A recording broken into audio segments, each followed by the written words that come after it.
Hello everyone, and welcome to Sorta My Podcast. My name is Vin the Human, Vincent Herman, and sitting to my left, Alpha Spectre, James Odle. right across the table from him, Travis Herman, Dr. T. Neal. Guys, you can like Sorta My brand in our new news page, Sorta My Comics on Facebook, follow Sorta My Podcast on Instagram, and subscribe to Sorta My brand on YouTube. You gotta be listening to somewhere. While there, why not rate, review, comment? Did I say comment? And all of our personal social media is in the description down below. So, before we get into the actual news, what's been going on in you guys' feed? Like, any nerd news you guys seen that might not be in the show later? that's a solid fuck note, Rodel. Nope. So, did you guys hear about Netflix possibly? I'm pretty sure it's already a done deal. They're going to be doing a series of comic books. No, fuck no. Like, holy shit. Yeah. Okay, because, like, are they even still doing DVDs? Yeah, you can still have a DVD plan. Yeah, because I thought that was, like, a separate thing off to the side. But, like, I knew they were doing their own show. Obviously, I knew they were doing their own our whole last episode was about Stranger Things. Yeah. So, fuck, comic books? That seems a little ridiculous. Well, what they did is they bought out Millarworld. Do you guys know what that is? Yeah. That's why we're getting the Netflix Reborn series. Because they're doing the series. Well, they bought that company, which gives them the. It doesn't give them rights to like already the big movies that like he's already helped make by writing Kick-Ass and more. Yeah. Apparently he wrote something entirely new. Like he has all kinds of new ideas. He's like, we can just start doing comics. They know it's not going to be like a really like a big financial difference or whatever. So it's going to be through. It'll be through Millarworld then. Oh, is that how you pronounce well, that? I didn't know that. Yeah. It won't necessarily be through, but it's still going to be through because Mark like Millar. Huck is Millarworld. Yeah. Well, I don't know if they're really going to like carry it out and do like multiples, but so far they're starting off with Mark Millar writing a book called The Magic Order, and that'll be the first book that they put out. I'm thinking, like, has it been said whether or not it's going to be, like, Netflix publishing, or is it still going to be through Millarworld? Yeah, did they say if it's going to be, like, motion comics? Because that's a thing. Like, maybe they just produce motion comics. No, I think it's going to be Netflix comics. It's going to bear the Netflix logo. The little, the end. Here's the picture of it. It doesn't have any official, like... that's supposed to be really cool. Yeah, I didn't know that was going to be a Netflix comic. You can look the picture up if you look up the Magic Order, but apparently it's about maybe I'll put like 5 families of magicians, like through generations that have been like preserving and protecting humankind. Huh? And they try to like live amongst them, and it sounds really cool. It's very it's one to get into. Yeah, well, I mean, Mark Millar's a great writer. Oh, yeah, he's been part of a lot. Oh, yeah. Yeah, I guess that's why, they started with him or whatever. He has, like, tons of ideas, even though, like... Well, he's got a whole universe. Yeah. Already. He's got a universe. Yeah, so they don't really have to, play catch-up. And they're not trying to compete with anybody. They're just trying it out, I'm wondering if this will be able to cross over with the Image. I'm sure it will. Yeah, I hope it will. Like, I hope, like, Image is so cool that they'd be like, play ball with Netflix. No, you know what I want? I want someone like Netflix to acquire Skybound. Sure. Because if Netflix acquired Skybound, we'd get Invincible. We would probably now Skybound is another like it's kind of like the same thing that like DC has with Vertigo and Wildstorm and all that, right? Kind of. So like you have all of these different companies that go through Image Publishing. Okay. So... Oh, shit. It's like the America of comic book companies. Yeah. Like, that's why there's so many different genres and everything else that come out through Image. Because you have Millarworld, you had Skybound, like, there's a few other companies, like Shirtless Bear Fighter. That one is a brand new company publishing through Image. Issue 1 of which you did on the show. That's... I want to read so much. Right? Every time I see it on the shelf at the shop, I'm like, why am I reading that after you read it on the shelf? Like, I'm just gonna wait for the trade on that and pick that up. Fuck yeah, I'm gonna borrow Best way to do it, yeah. yeah. Well, okay, so something else. Two things actually pretty interesting came up through my feed. Actually, someone messaged me about the second thing, but the first thing I want to talk about is Michael Rosenbaum a few nights ago did a little bit of a live thing, and I got in there. I've been listening to his podcast, Inside of You, with Michael Rosenbaum. Pretty good podcast. Seems like kind of a therapy session for him, but he actually stated that in like the last 2 or 3 episodes. So yeah, but it's a good podcast. So I like to check out his live episodes or that he does on Facebook as just a regular person. But the cool thing is he acknowledges so many of his fans like as they're commenting and stuff. Like he's so cool to the fucking people who are actually throwing it all out there.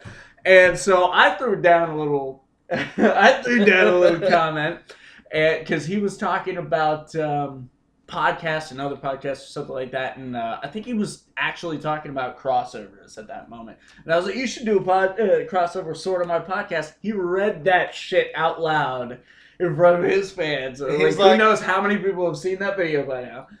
And so I watched the video. And did you hear what he said? Yeah, he said if it happens, he said it could happen. Oh, he didn't say if it happens. I thought he said if he's it like happens. he read the comment. He's like, you should do a crossover with Sort of My Podcast. Could happen. Yeah, but this doesn't mean fucking Lex Luthor knows who the hell we are. And he doesn't realize he's interacted with you 2 times already over the internet. Yeah, like this is the 3rd time he's read one of my comments out. Yeah, like this is the big one because I got him to say Sort of My Podcast in his live day. And maybe a little cheap on my part, but I kind of just wanted to get the name in his head, like. And so he said it could happen, which is a maybe, which is a totally never gonna fucking happen in a million years. But it's nice to think about. But I mean, hey, Michael, if you ever hear this, thank you, just for saying it, for reading the comments and being cool to your fans. Like that's just awesome of him. Yeah. He's not like. Yeah, Kevin Smith's really cool. Well, he's on the cool level of Kevin Smith. Like A-listers? Yeah, like fucking like Brad Pitt. Yes, Brad Pitt. Matt Damon. We're brothers and we think of celebrities at the same time. Now, give me a high five. Brad Pitt. We weren't on the page of the Brad Pitt that time. But anyways, Nostalgia Critic just had a video where he did Dragon Ball Evolution, which we did in Commenters Commentary. You can check that out somewhere on this page, probably. I don't know where you are right now. Did they feel the same that we did about it? They felt a lot of the same ways they did about it. They did not admire some of the parts that we admired. Much cooler. They had one of the guys who does the voice for Goku in Dragon Ball Abridged. He was on there. No shit. And then they had one of the guys who did Naruto, or it was either Naruto or Yu-Gi-Oh! Abridged there too. Okay. Yeah, so he had a little crossover episode with those guys. Yeah, it was really cool. Something else that was coming up in my feed, and this is the thing that someone messaged me about before I actually looked into it, and then it started showing up in my feed because Facebook is watching everything we do. Apparently, there are allegations that another Smallville star, Allison Mack, is a second in command of this sex slave cult. I guess, okay, so I got the thing here from one of the articles I read, and it said NXIMB, which promotes courses that claim to promote self-fulfillment by eliminating psychological and emotional barriers, allegedly contains a secret sorority called DOS, a society for high-ranking female members of the self-help group. And Miss Mack, 35, I don't know why her age was important there, but is allegedly in charge of recruiting female members for the sorority. And apparently the sorority is like kind of a sex slave thing for the guy who runs it, their Vanguard, which I guess there are reports that some of them have been actually branded with his initials. This guy's name is Keith Rainier. And a lot of what this is, like, apparently it's all alleged so far. No one's came forward. There are no like actual facts yet or anything. But a lot of the heavier evidence is against Keith Rainier. And Allison Mack's website actually has this whole introduction that talks about like how she met him and he changed her life and stuff like that. Like this whole thing. Oh, so wow. she has a very deep connection to him at least. And yeah, well, like it'll be interesting to see where this goes. Yeah. Because wow, like holy shit, of all the things in this like Hollywood coming forward like world we're living in right now. Oh, man. I really never would have thought, like, hey, Chloe Sullivan is, like, selling women into sex slavery or whatever the fuck it is. It's not even really clear. Like I said, someone messaged me about it directly, and they're like, did you hear about this? And I started looking into it, and I found all these different articles and stuff. And then I started looking at her, like, social media, like, her Facebook. She hasn't posted anything since June, maybe. And, like, her Instagram, like, anything from like recent months, like pretty much this past year has been all like high-minded enlightenment type stuff. Not all of it. Like every now and again you get like the normal Instagram type shit, but like it's all just been like life is beautiful and like there's really inspirational like words that she puts out. And I was digging it, and now I'm thinking, I'm like, you're being recruited. Why what are you doing? It's like it's nice. Well, I'm not a female. Apparently, Keith Rainier likes his women starved. Yeah, I read the article. I mean, yeah, that's in the article too. Like, yeah, it's wow, man. Like, this is a weird Hollywood world right now. Yeah, like, it's like people are coming out with all these allegations like years. Yeah, after and. I don't know. I don't want to go into all that. That's not what this show is for. Yeah, like so instead of focusing on all that stuff, you can't handle the truth. If you want us to talk about it, put a comment down below, and we'll do a serious shit all about this, like an actual serious shit about the Hollywood stuff. We'll do that. Instead of talking about that, let's talk about the reason the show exists at all, and the reason we have any of this stuff to talk about, and that's comic books.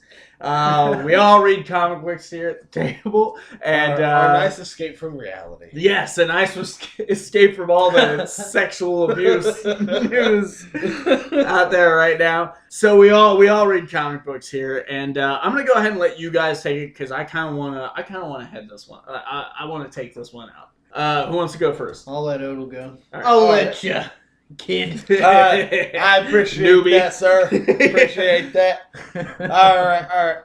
So I'm kind of veering away from what I've been doing here lately, the something old, something new, something borrowed. Okay. I didn't have time to read anything borrowed. Didn't really get around to anything older. So I've got a couple of new things here for you. The first one I'm going to talk about is it's one of the metal tie-ins. One of the metal tie-ins. Yeah, the one-shot tie-ins. Yeah, the one-shots about all the different Batmans coming through the void. This is Batman the Dawnbreaker. This is the Green Lantern Batman. Like, when I was reading this, like, it starts out, it's in Crime Alley, where Batman's parents get killed, and, like, he watches it happen. The guy's like, it'll all be over. You won't feel a thing. And all of a sudden, Bruce is like, I see my parents lying there, blood draining into the gutter, and I feel nothing, not even fear.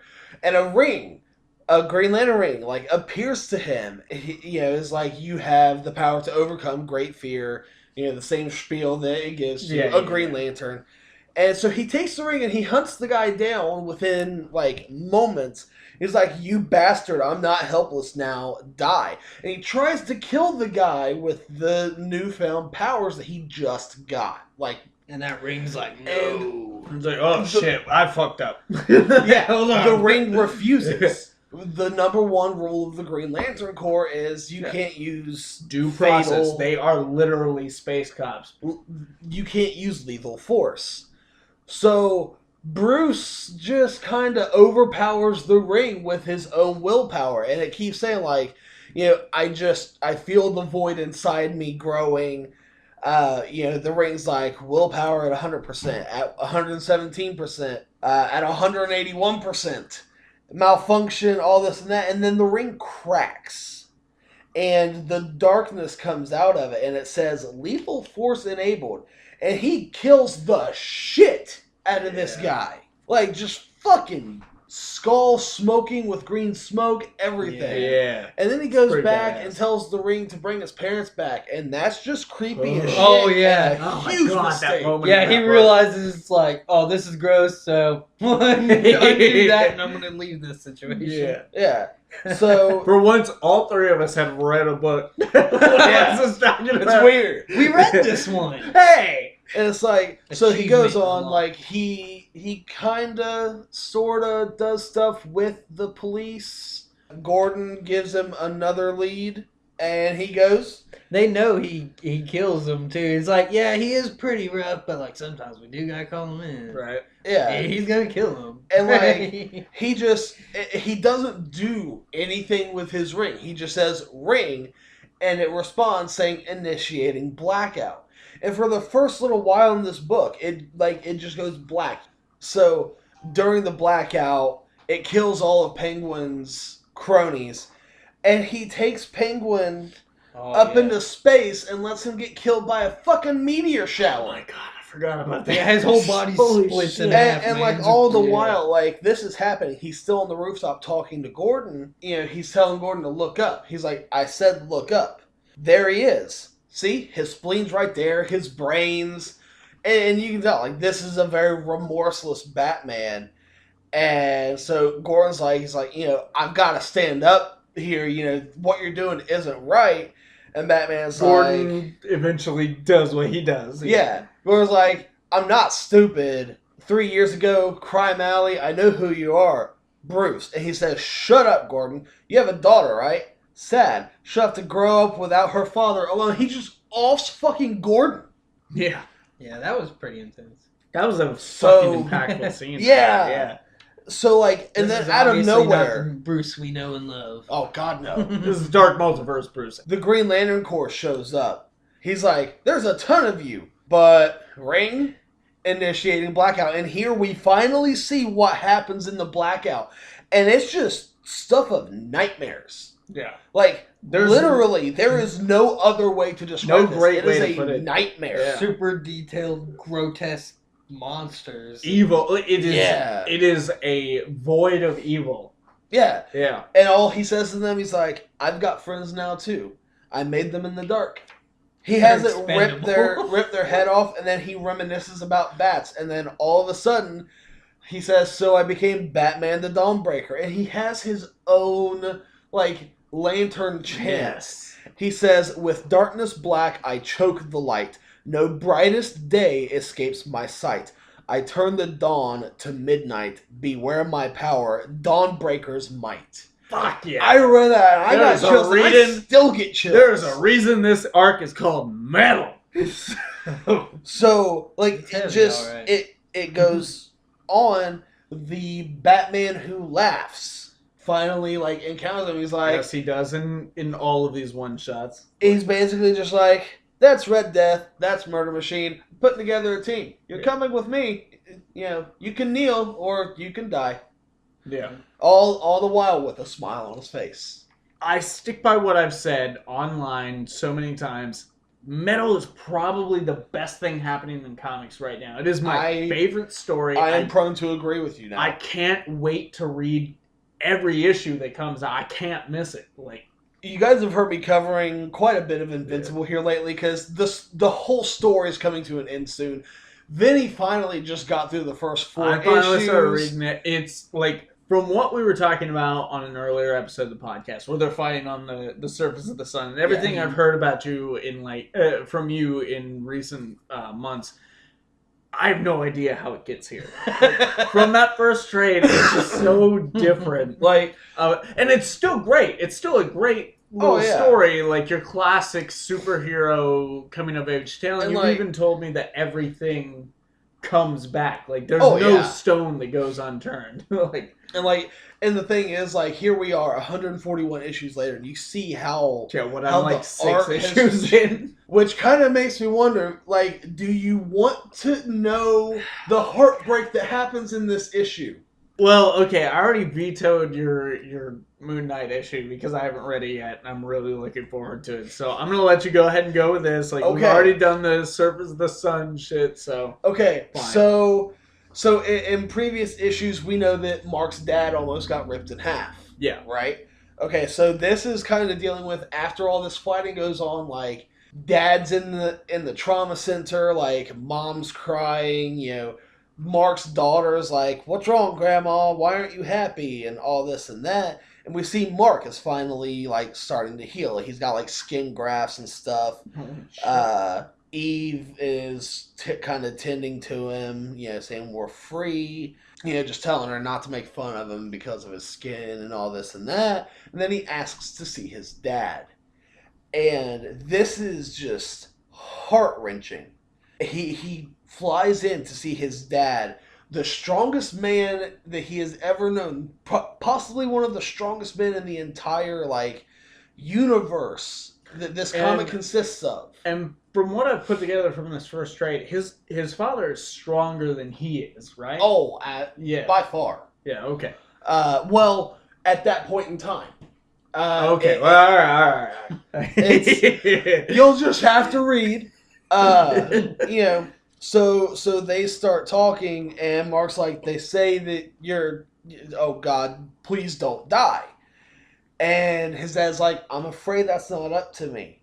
And, you know, so they talk about how, like, he's not healing as much because his heart was damaged and his body's not strong enough to repair itself. And Mark's like, you know, there's got to be a way to save you. There has to be. And his dad's like, there isn't. Listen to me. You have to be strong for our people. They need you. You're the one that has to do this. Like, when I took over, you know, there was still so much that could go wrong, but there's so much good in you. They need you now. And he's like, you know, you're going to lead our people to great heights. You're always going to show them the right way. You're compassionate. You're strong. You're Mark. You changed me, changed them. So Mark goes on to explain to him, you know, you're the leader that they look up to. You're the leader they need, all this and that. And as he's doing that, his dad dies. And, like, even more than that big whole one-page panel, that next panel, yeah. Yeah. And like I said, fucking heartbreaking. Yeah. After, 141 issues? Which feel, I don't have that clout. Right. Yeah, but, you know, you just... Like, still, just, like, from any son who's had a father... You know, yeah, like these characters, like they become kind of a part of what you've grown to love about all of this. And for something like this to happen, like, God, it was like I laid in bed and cried. Like it hits that hard. Yeah. Once you get to this point through all of the comics, it hits that fucking hard. I believe it, man. You're gonna want to call off work. Yeah. I can't. I can't. Mark's dad died. Thinking about Who the fuck's Mark? He's give our condolences to your friend Mark. I will. I'll tell Kirkman. But now there's a Kirkman. So like after all that happens, Mark's talking to Eve. She's like, "So you're gonna do it, aren't you?" He's like, "Yeah, I have to." And he goes on to explain. He says to her the same thing his dad said. Where can we go that we're going to be safe? Think of how we can shape this for our daughter. And he's like, just go wake up your daughter. He's like, okay, but I'm taking the fact that you dropped the subject means I just scored a win here. We'll continue this later. She just smiles at him and says, just go. And he goes to wake her up and he's talking to her about, you know, how she's going to change the world someday. Eve rushes in. She's like, Mark, hurry. He's like, oh God, what now? They look out of the space station and it's a bunch of robot bots. Yeah. And it's always something with this fucking bot. like, I don't know what's going to happen.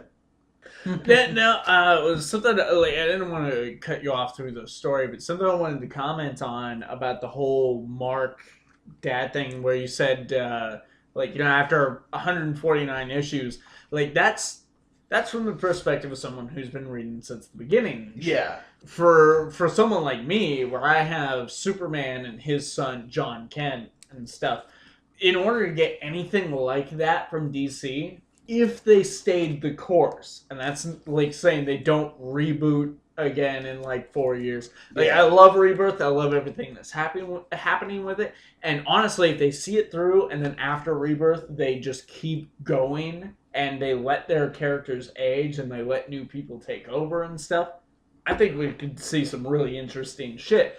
But in order to see something like that from Superman and his son, we're going to be waiting like 15, 20 years. Yeah, well... So right here is an example of getting that early. Like, for at least for people who have been reading the book. And, like, that's a really powerful thing, too. Well, you got to think, though, like, at issue 141, if you average, like, 10 to 12 issues a year... Yeah, that's still like 12 years. Making. And still, like, you also have to take in, like, from what I've gotten from that first trade, this is kind of a play on Superman and his son, like the way they've built up Mark's father, whose name I can't remember.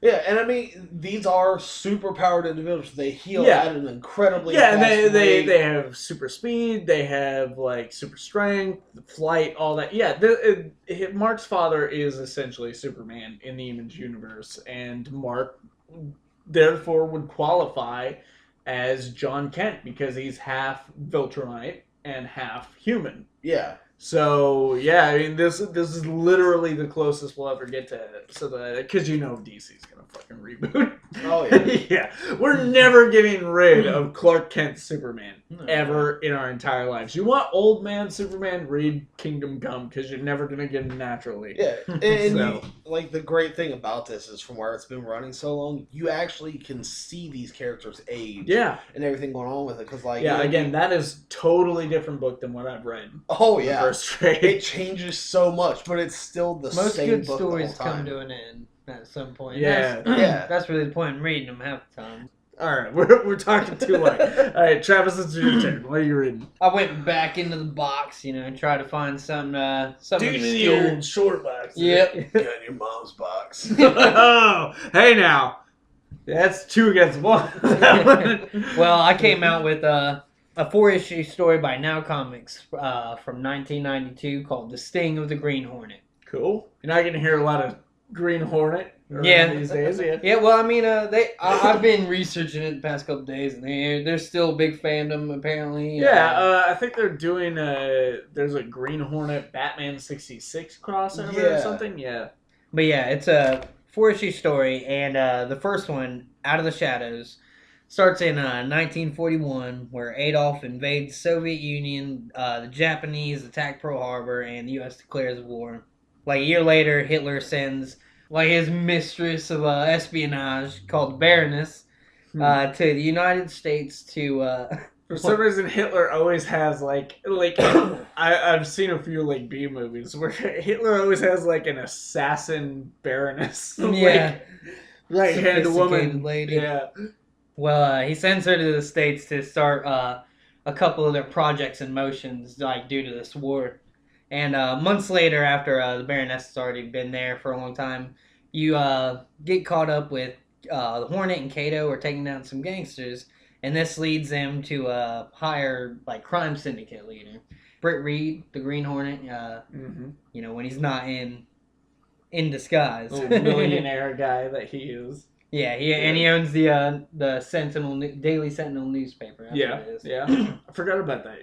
Yeah. He gains access to the case that's happening with the police and the military and everything from being, just like owning the newspapers. They're like, we need a guy who's got experience in investigating. We need a guy who's not attached to the military. And he's like, yeah, I guess I'll do it. So he gains access to the case on the inside and as a, vigilante or whatever. He gets a tip from Walter B. Gibson, who I hear is actually the author of the Shadow, the book The Shadow. Oh, really? He's in this book. He gives the Green Hornet a tip and nods his hat, and he's on his way. It turns out he's just working for the Nazis, actually. Classic deep cuts there even for 1991. Shit. Yeah, like there's gonna be a lot of good references in all 4 of these books. So yeah, he gets a tip from Walter B. Gibson. Later you find out that the Baroness has doppelgangered the biggest boss, the crime boss in town, with one of her own agents named Bruno. And all the crime bosses are going to be having a big meeting. You know, Brett Reed uses this information. Him and Kato save the other 3 crime bosses that are there because they were going to get killed during all of it. You'll have to read it. So, as Kato and Hornet take down Bruno, the secret agent that was doppelgangering crime boss. I think that's it gets a new word. deep, bro. Doppelgangering. Yeah, I don't. How do you call it? What do you call it? Replace. He's replaced. Kato and Hornet are gonna. You know, they're taking him into custody. But as they're leaving the warehouse, Bruno pulls a little lever, and Hornet ends up falling down into a big pit with a bunch of spikes. As you do. Yeah, and at the end of the comic, you're left with Kato holding onto the Hornet's hand over a pit of spikes, and the artwork for all of these are really good. Yeah, I wanted like to mention that earlier. They looks, pop. It's a little classic. Like, I mean, you can tell it's 90s, but at the same time, it's that like top tier 90s type art. Oh, also, what I forgot to mention is the 3 crime bosses. All 3 of them are referenced after Humphrey Bogart, James Cagney, and Edward G. Robinson. Oh. The artwork is for them. Yeah. So, like, you'll see that a lot in this. The artwork will be referencing something like that. But yeah, a lot of it's really good. It's like the 1966 TV show, basically. Okay. Well, in the second one, they escape with the help of the Shadow, which isn't really credited in the book. It's just the artwork referencing all that. But he tips them off to an antique store that gets destroyed, and the military explains what happened with the shop. It's just a cover up for a project called Gladiator, and this is where it's going to get fun. Project Gladiator is a super serum for super soldiers. Oh my god! And I was talking about references, yeah. But it's for 2 different superhumans. Well, you can forgive it because, especially at this time, it is original. They were playing with a lot. This was the time that Amalgam Comics was going on. So it was really the time of them playing with all like, okay, we've done this with the super soldier serum. What else can we do with that idea? Because that was a real thing. That was a real concept in American history. Yeah. It's a super soldier serum. Yeah, and it's not like they just made 1. They actually have 2 in this comic. And then there's a 3rd one from Germany. Yeah, it was a cover-up for Project Gladiator. And the name on the front of the antique shop is Kurtzberg's Antiques. And that is a reference to Jack Kirby, one of the original co-creators of Captain America. Okay. Yeah, so there's 2 Captain America references right there. On lookout outside of the investigation where Brett Reed's in there and he's finding out about Project Gladiator. On lookout, Kato spots Bruno disguised as a U.S. colonel, and he tries to catch him, but he distracts him with a gang of guys that were playing craps. But out of nowhere, Alpha 1, who is the super soldier, he was being shipped out at the same time near that same area, and Alpha 1 helps Kato beat these guys that are playing craps. And so the super soldier's a good guy then. Yeah. Okay, I thought he was going to end up being one of the bad guys. No, this was the antique store was a cover-up for a U.S. Pentagon project. Yeah, I guess it's behind the Pentagon. It's all in the book. You gotta read it, man. I might borrow this one on. They even have to turn this clock back and forth to access it and everything. It's pretty cool. Alpha 1 helps him, and Bruno gets away. The spy that Kato saw. The spy who shagged him. Yeah. This book just took a sexy turn. Yeah, it does, man. The Baroness will do it for you. And she's they give her full panels in here, bro. Shit. Bruno gets away, and turns out he dropped a piece of paper. That gives them their next lead. But this paper leads them to a U.S. Navy base. As Kato and the Green Hornet are peering inside of the cove with the Navy base, a bunch of Nazis surround them.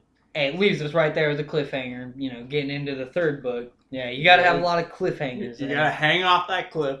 Which, very first book. I bet they did that on purpose. Yeah, let's do a cliffhanger. And it turns out that the Nazis are gonna blow it to bits. And that's why, that guy had a piece of paper about it. As the Nazis do. Yeah, no. I just love the term blown to bits. As the Hornet accidentally succeeds in getting their attention. He accidentally succeeds. Either way. Accidentally succeeds. Yeah, just not the way he planned to. He kind of falls down and makes a big old ruckus, and everybody tries to shoot him. I think that's what people don't appreciate about the. Don't get me wrong, the Seth Rogen movie isn't perfect. Like it isn't. It's Seth Rogen if he was the Green Hornet, but there are elements like that in that movie. Yeah, he like, could. Yeah, that's Green Hornet right there. Which that's what led me to read.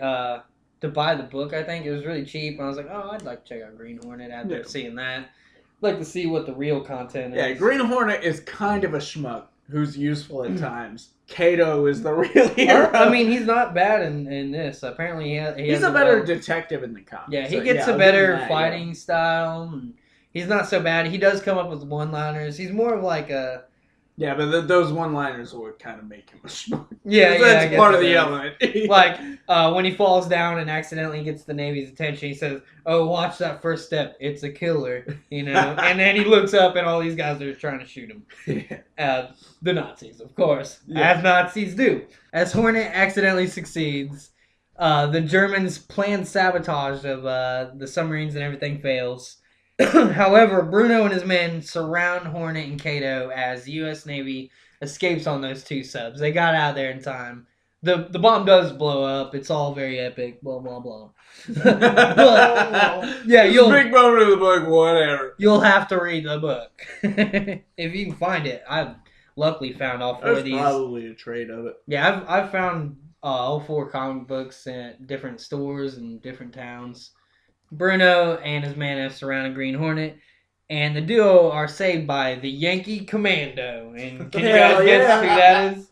Like, can you guess who that's supposed to be? That super soldier guy? Yes. Yeah. There he is. Oh yeah, there he is. And he's not the one that helped Kato though. This is the second. This is Alpha 2, I think. The other one was Alpha 1. You know what though? That actually kind of looks like the Bucky Barnes version of Captain America, which happened way after this. Maybe they took a little from Captain America, and Captain America took a little bit of that. Took a little bit of them. Right? Yeah. The artwork shows you it's actually Sergeant Rock. Oh, ever heard it? Oh, yeah, Sergeant Rock is like classic. Yeah, they don't say his name, but he's got the cigar and he's giving up. Predate Superman? It seems pretty old. I don't think he predates Superman, but he's definitely it's right there. On he's old as shit. Yeah, the artwork is referencing Sergeant Rock there. I think about every company has had a piece of Sergeant Rock. Yeah. Gotta get a little rock in here. Yankee Commando kills Bruno accidentally. Something I guess Captain America would never do. He doesn't know his own strength yet and totally hurls this guy's body off the cliff. So he's dead. They're like, don't worry about it. And then here in a couple scenes you get Brett Reed at the commissioner's office. You'll have to read it, but I only want to reference He's in Commissioner Gordon's office. Hills him with the ring. Oh shit! This is Dawnbreaker again, is it? Yankee Commando kills Bruno. Kato and Hornet escape after raiding Bruno's car and finding their next clue. With that next clue, Brett Reed goes to the commissioner and some of the military. But in a couple of these panels, his secretary is supposed to be Judy Garland reference. I don't get it. This is just shit you looked up. I mean, no, I've read the back of the comic books. There's a whole bunch of... Oh, they actually have something in the back of the books, huh? Well, it's where readers have sent in letters, and this is where I found most of these references. I always feel bad because I never read... Not even... I've actually started doing that with a lot of stuff I'm reading. I should really start doing that with classic books, because Paper Girls has this whole section like that too, but it's not actual readers. It's stuff they have written from supposedly from the 1980s. Right. Like in the first Sting of the Green Hornet comic. You really turned me around. If you read the first Sting of the Green Hornet, they talk about one of the readers is like, oh, that's the Shadow for sure. And now Comics wrote back. They're like, no, that's not him. We don't have any rights to him. We don't plan on doing a book. Before you had the internet, Well, yeah. Yeah. Guess what? Yeah. In every single one of these 4 issues, someone's like, "There's the shadow," and they do not correct him after that because that's exactly what they did. They just wanted to make sure that they said it's not, so they don't get in trouble. I think. Okay, so heading this up, we got issue 4 is up next. So all they know with their next clue is that it has something to do with President Roosevelt is getting on this train, and there's going to be something going down. So Green Hornet and Kato go and they check the place out. They stake it out and they notice a weird ambulance that's dropped a patient off at the train. So Green Hornet sneaks onto the train while Kato follows the ambulance. And Green Hornet gets to the president's cabin and out walks Lois Lane and Clark Kent. Because they've got the latest scoop on. I was just joking, but they really did bring DC into this. You have to look at this picture for sure. Oh my God, it is Lois Lane. That is Clark Kent. Yeah, as soon as I hit this 3rd book and was still reading all of it, I was like, oh my God, yeah, they're writing tons of references in here, and they're all on purpose. Holy shit! I'm not just recognizing. This story really was kind of a love letter to a lot of different comic influences. Yeah, I liked it. Wow. I started buying it, and it took me about like 3 different years to get the whole set, and then I was like, yeah, I'll read it now, and I love it. It's great. But he gets to the president's cabin, and Lois and Clark walk out of there. He's like, oh, looks like they got the scoop first, because he works for a newspaper too. Brett Reed tries to explain the plans of the Baroness and the Nazi regiment to the president by revealing himself as Brett Reed. He's like, look, you can trust me. And as he does that, a guard walks in.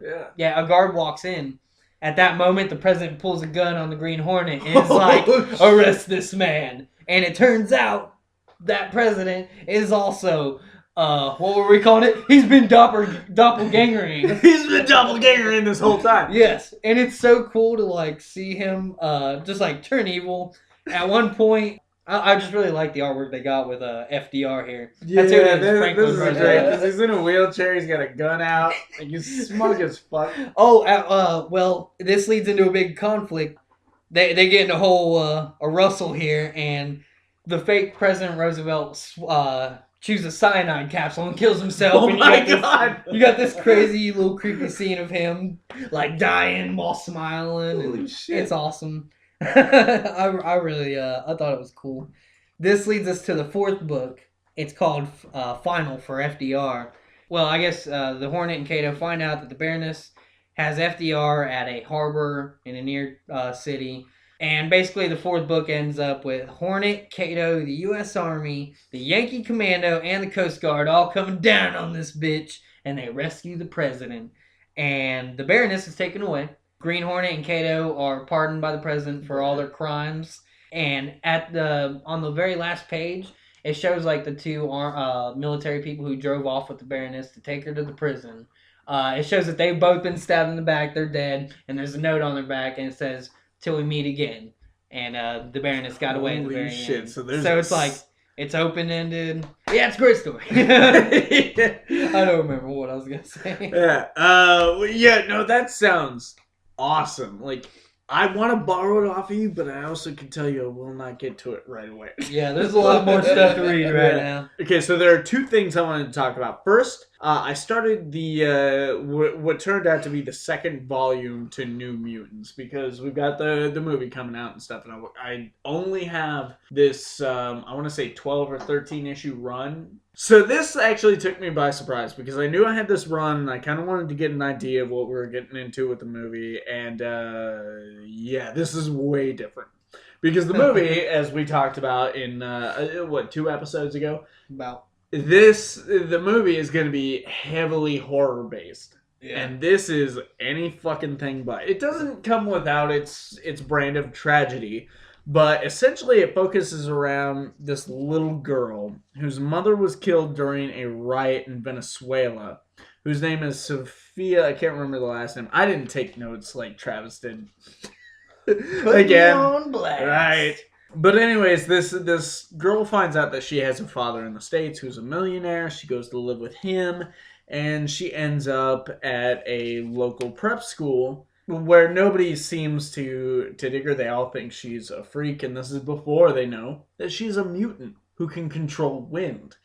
After a while of being neglected by her millionaire father and all the kids crapping on her, she eventually decides to skip school, go to a store that her father owns, and destroy the place with her wind powers. This gets her arrested. She gets locked up, and then we see the only character who is actually from this upcoming film, who is Danielle Moonstar, who, from what I've put together, because I started to read, I only intended to read 2 issues. I've read 4 of this. Who I've put together through these 4 issues is actually an original member of the first New Mutants team, who I think is the focus of this film. Magic, Wolfsbane, Mirage, Sunspot, Speedball. Cannonball, that's right. Speedball is a whole other thing. Cannonball.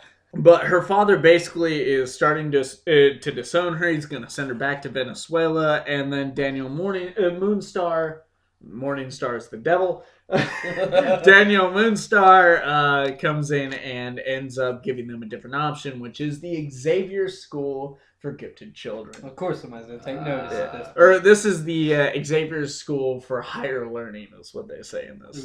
Maybe they rebranded at some point. I don't know. We need to find a way to get kids in here. Right? we gotta really change our... Do we have a mascot yet? Wolverine's just not cutting it. Yeah, where's the fucking mascot? Actually, Wolverine's cutting everything. That's the problem. God damn it. And then from there, it kind of, through this 4-issue arc, we're kind of just building up to whatever this New Mutants team is going to be. We have this girl, Lori, whose powers are basically pheromone-based. And if she feels attraction, it lets off intense pheromones that breed attraction. If she feels fear, it breeds fear, and so on and so forth. Her emotions affect her basically pheromones. Translate to make everyone else feel that. Yeah, exactly. I've seen it in use before in different things. So our second issue is really about her. We dip back and forth between Danielle Moonstar and Professor Xavier, who it's so weird. And I don't because I never follow X-Men. I don't. And here's another example. Here's a book I thought I could jump into without needing to really know anything else. But for some reason, Professor X is not in a wheelchair, and I have no idea what that's about. He's just walking up, looking pretty buff, actually. Yeah, because nice. There's probably a 16 to 20 issue story that happens in between 5 different books that leads up to the fact that he's walking around and buff. Yeah, and I don't know what the hell it's about. It's called New Mutants. X got his groove back. X got his groove back. Yeah, and that is why I don't follow X-Men, because there's always something you just cannot fucking figure out unless you read an entire other story between too many fucking books. You know what they say, I hate man. It. X gonna give it to you. Very nice.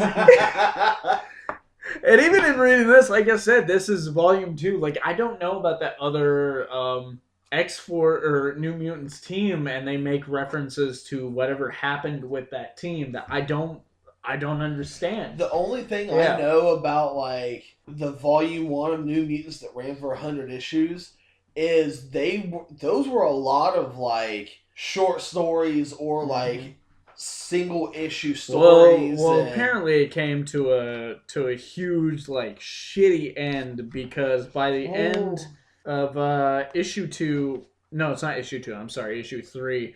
We find out that one of them, Magma, is now, I would say, comatose. They don't ever say that she's in a coma, but yeah, she's laid up in a hospital bed. This leads us into some of the deeper elements of this, which are connected to the first run of New Mutants.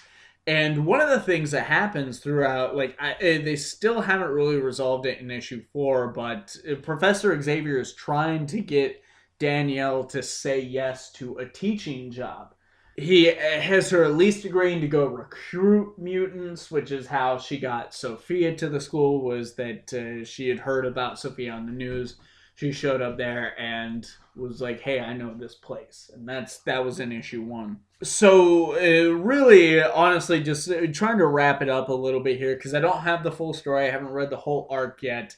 But within issue 3, we see Sophia blow off this boy that she likes at the Xavier School for the chick whose emotions affect her pheromones, and that's her power.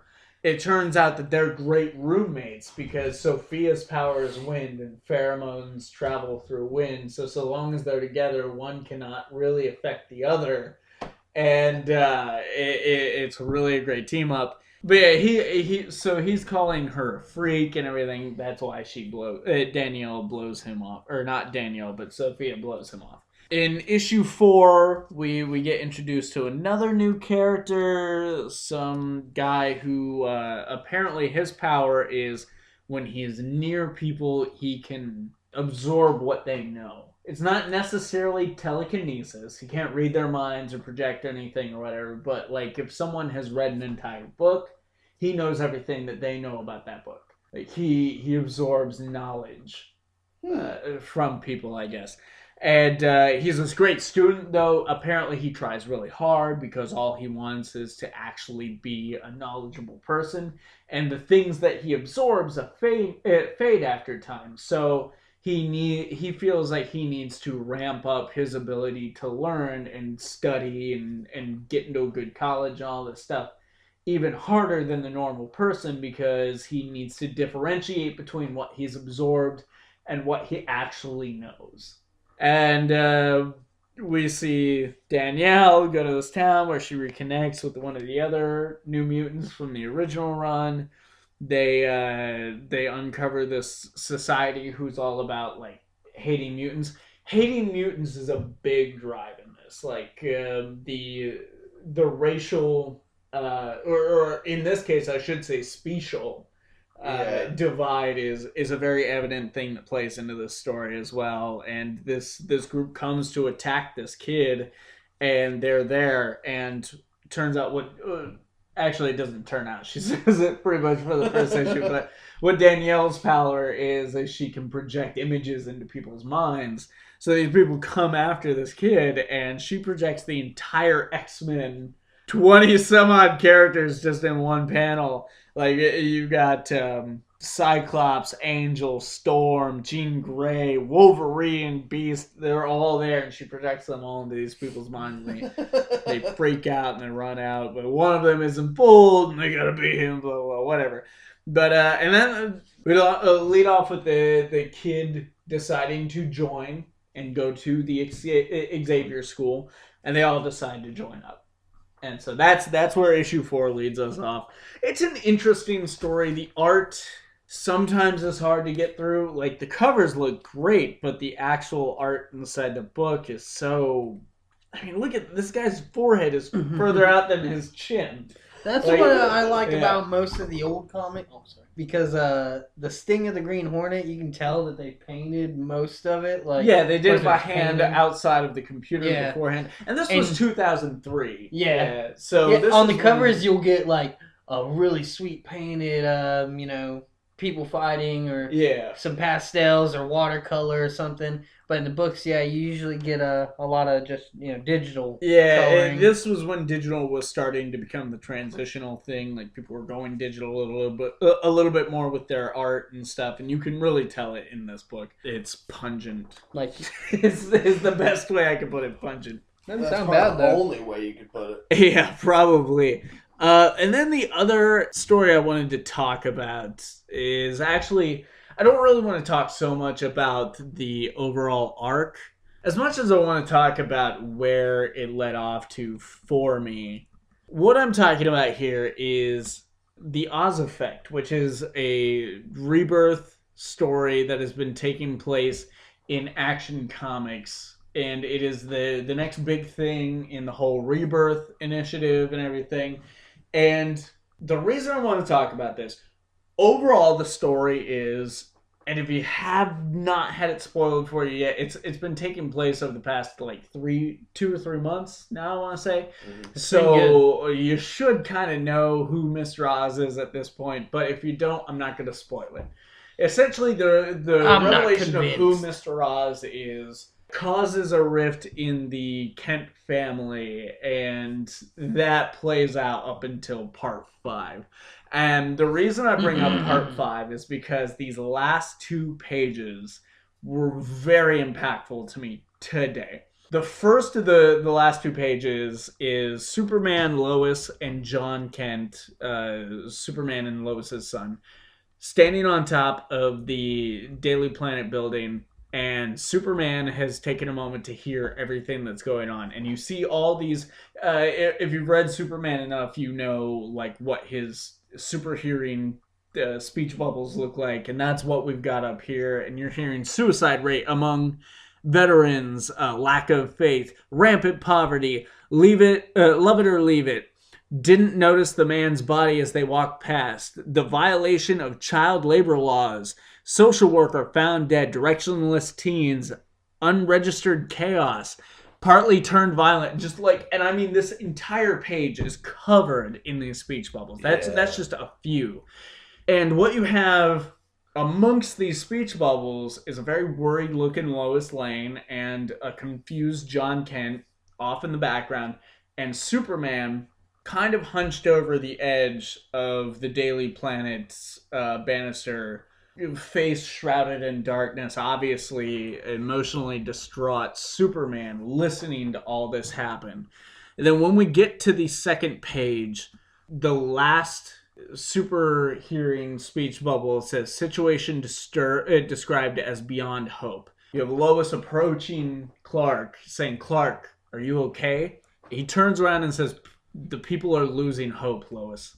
And he starts to fly up, silhouetted in the sunlight. And John asks him, "Where are you going, Dad?" And he says, "Back to work." These 2 pages alone, after all the story that transpired throughout them, which is kind of removed from these 2 pages, but also an extreme driving force to these 2. It's a big point. It is exactly in this day and age. It's so emotional. I posted this on my Facebook. I actually cried. Yeah, I teared up. I could not be anything but moved by these 2. In a world where we need a Superman, and a world where I don't know if a Superman would know what to do, this book reassured me, because when I was on that first page, that first to the last 2 pages, I felt like it was going to go to a dark place. I felt like it was going to go, Superman doesn't know what to do. How does he deal with all this stuff? How is he going to do this? That's what I was going to say. It looks like, I don't know if I'd be ruining anything. If you do, I can cut it up.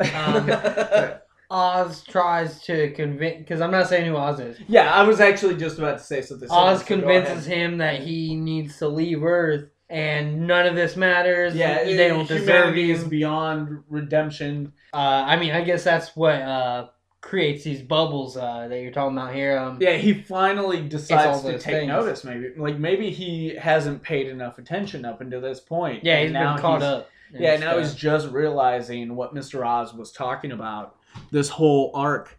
And he still takes the same footing with it. He's like, it's time to get back to work. And that's what made me think, like, maybe we're about to see a change. Maybe Superman... Like he was about to leave? Yeah, maybe Superman is, like, not... maybe he sees things Oz's way now. Like, what is Superman going to decide here? And when Superman flies up into the sky, that's the and vibe says, I was getting. "Back to work," it's like, holy fuck! This is why Superman has always been our Superman. He is everything that we want to aspire to be. This is what has me reading. I get these the books. feeling that he's like, I picture in my head. You're left to think, what's he gonna do? I would like to go back to the Action Comics that you read, and basically he would be running back and forth doing at the beginning of this arc when all this like shit is at its boiling point. He's running back and forth, like he's Yeah. He's trying to get there as fast as he can, and some of these situations he ends up doesn't late. make it to. Yeah. There's that whole, we covered it on the show, where he prevents these people from killing these immigrants because they're taking jobs and stuff. No, and apparently it caused this whole stir, and we said on the show, like, well, you obviously don't know fucking Superman if this offends you, if this doesn't make sense to you. Yeah. Superman is a man of the people, and we're all people, you know? So, this, just the way this began and the way it ended is such a reaffirming Superman book in a day and age where we need Superman, where if a man were to come out of the sky with these ideals, it would probably be the best thing that could ever happen to us. And some of the things in those speech bubbles are like exactly inherent to the exact things that are happening now. Oh yeah. Yeah. So this is one of the books I'm reading out of the like 4 almost different books I'm reading at the minute, or stories. Yeah, I've got you reading everything Rebirth, like important. Yeah, basically. Yeah. Also, well, I mean, at the same time, I'm reading Hitchhiker's Guide to the Galaxy. You know, I've got all the books out, man. I just got done with Bruce Campbell's autobiography, but back to the Oz Effect. That is one of the stories I'm wanting to finish out, because also I thought we were going to get a little more on Doomsday Clock. Yeah, well, we're going to do an entire episode recapping Rebirth to Doomsday Clock. Probably something like what we did on the last episode. Well, I thought we'd get Stranger more Things. of that kind of stuff in these books, in the Oz Effect Yeah, books. really, it was only it wasn't as impactful in the way I thought it would be as it turned out to be. Yeah. And you'll find out. You haven't read the last 2 yet. But, Very true. Yeah, you'll find out. I don't know. It's just, it's one of those things where, and in my life, not to get personal, because again, that's not what this show is for, but I've been going through some tough times and stuff that would make you want to quit, that would make you see, like, this is why it's all pointless type situations. And, this did something to me today, and I thought it was a very important story for anyone. Like, whether you're up to date on Rebirth or not, read this story just as an outlook on humanity and what we can be to rise above it. And in Superman's case, literally, because he can fly. Yeah. So I think that's going to bring us to a close, and we're going to retire these to the long box and go into the news. It's time for the news, the phone booth news. That's right, guys. It's time for the phone booth news, where we try to give you the news faster than Deadpool can save the day, which, according to the official, the first Deadpool trailer, gives us 3 minutes, 45 seconds. Odle, let me get the actual page open up, and whenever you're ready with the clock. And go. In video game news, the PS4 Spider-Man game, coming 2018, released a new story-based trailer featuring plenty of Peter footage, and in my speculation, it shows Mary Jane as a playable character. Peter footage. Yeah, I thought so too. I knew it when I was writing it. In comics news, Mara, Queen of Atlantis and the newest Justice League member, is actually getting her own 6-issue series written by Dan Abnett, and the limited series is set to hit shelves February 28th. Nice. The recently resurrected Jean Grey is getting her own X-Men team as well, furthering the team's transformation into Pokemon. X-Men Red joins Blue and Gold in February as well. Where's Silver? Right?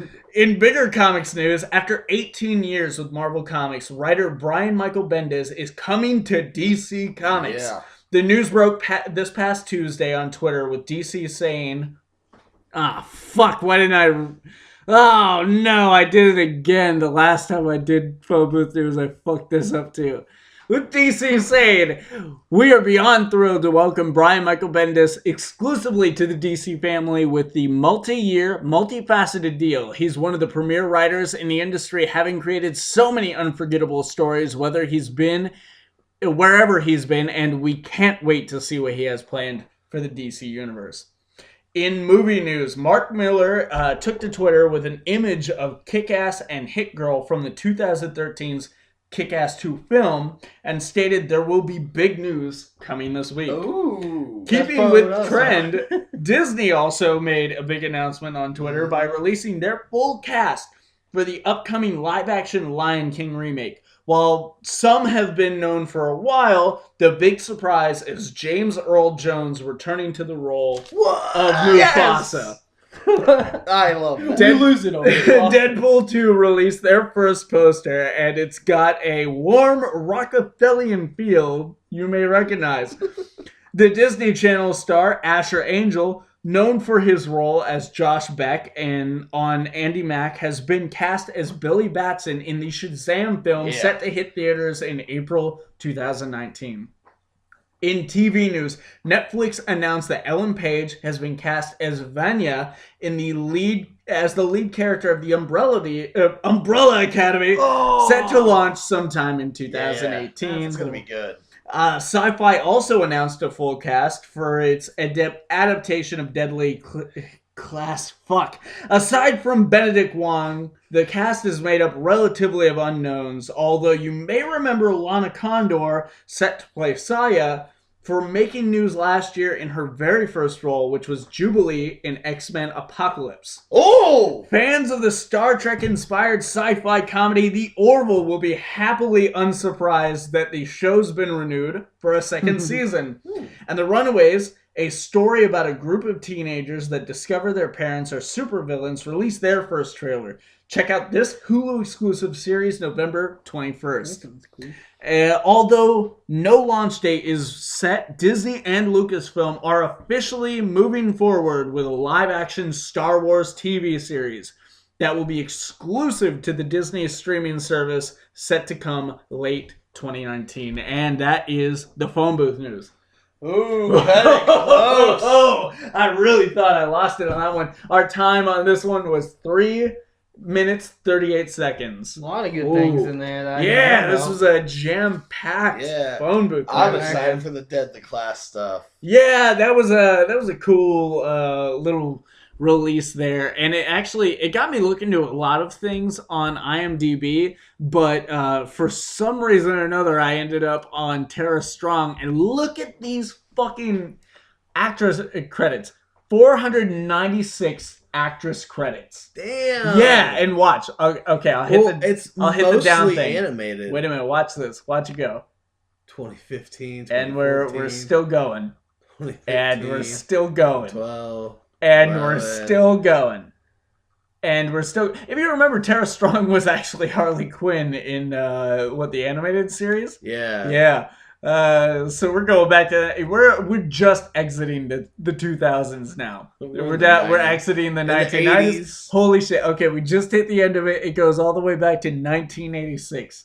Yeah. So, holy shit, Tara Strong, man. She's everywhere. You likely know hundreds of things that she has done, but never knew the name. Damn. Yeah. Hey guys, any of those articles we covered in Phone Booth News, you can check out on the Sorta My Comics page on Facebook and like it. And now that's going to go ahead and lead us into our first big story, one of 3, which is the Disney CEO Bob Iger revealed Rian Johnson is going to be creating his own Star Wars trilogy that will break away from the Skywalker family and will introduce new characters. And Kathleen Kennedy actually called this a blank canvas blank canvas. So we don't know if he's going to pull from like stuff that's already happened. We don't know if he's going to create his own entire this is happening in the Star Wars universe, but it's never affected anything that's actually happened. And everything that he's going to write is going to be canon, right? Yeah. Wow. Everything Disney Star Wars that gets produced right now is canon. They have a group of people that sit around and talk about this, that 24/7. They're making sure the universe. I would not be surprised with Star Wars. Being Star Wars, we're gonna make sure this universe is on track. There are religions based around this shit. No shit, there are actual religions based around Star Wars. So I would not be surprised if they took it that seriously. So my question to you guys is, what would you want to see from something like this? I've seen a couple of things being kicked around there. I got my ideas, but what do you guys think would be this would be a breeding ground for? Well, this is I want to see a Star Wars porno trilogy. Zach and Mary make a porno. They already did that. There it is. Well, there is an actual Star Wars porno parody. Right, yeah. Which we'll cover in our porno commentary. Commentary after dark. Stay tuned, guys. Yeah. SMP. Anyway, oh, shit. But this is kind of my little attribute sometimes. Is I'll go ahead and read all the YouTube comments. Okay. And so for this one, the trailer that I watched, can't remember what page. If it's what I linked you to, it was the actual Star Wars page where this was announced first. Oh, okay. That's the ones I read. Yeah. Most of the fans are saying Old Republic, Old Republic, Old Republic. Yeah, and that's what I wanted to bring up. Yeah, the Old Republic. I wish I could credit the YouTuber's name, but he said, just like, ... Boba Fett's hand comes out of the Sarlacc pit, and that's the trailer. Okay, like... so I'm gonna go from there. And okay, so the reason I don't think Old Republic is on the table, I want it to be. Oh my god, the Old Republic is totally untapped by this new Star Wars canon. Yeah. Other than the games, right? No, the games. Well, okay, canon. there's the MMO game, which I guess is canon. They've never officially said it was, but they're still running it and releasing shit for it, so I'm assuming it's canon. But the actual Xbox games, the Knights of the Old Republic games for 1 and 2, they are not. Oh, they're no longer canon. Or at least they've never said they were. So any of that stuff, then you've got all the comic books that came out from the Old Republic, you've got all the novels that came out from the Old Republic, none of that stuff is canon anymore. So the reason I don't think that they're going to go that route is because they said it's going to introduce new characters from a never explored corner of the galaxy. Blank slate, like Kathleen Kennedy said. Old Republic be the start of it all anyways? Yeah. The start of everything? Yeah, but and we don't of have course that already? You probably have them borrow from what has happened and the way they're pitching this. But like I said, they just total blank canvas. Like they're wanting to work from originality here, and with Rian Johnson, I believe he's going to come up with something all new. And if nothing else, what you were saying about the Boba Fett thing, that's the thing. I just want to see that video, like the hand comes out and then black. This Christmas, instead of doing Fett trilogy. Because after they announced they were going to do these one-off movies, like they do Solo, which is coming out, and they've done Rogue One already. Like everyone said, Boba Fett, like do a Boba Fett movie and shit. Yeah, I feel like this would be a great place to go into the underground. Like a lot of other people have been saying, like that's the second most popular opinion of what this could be is going into the bad guys, and that's up Rian Johnson's alley. This is the guy who made Looper.